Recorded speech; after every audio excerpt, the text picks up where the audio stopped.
خدایا به روی درخشان مهدی، به زلف سیاه و پریشان مهدی،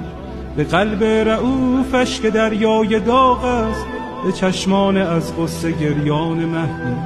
به لبهای گرم علی یا علیش، به ذکر حسین و حسن جان مهدی، به دست کریم و نگاه رحیمش، به چشم امید فقیران مهدی،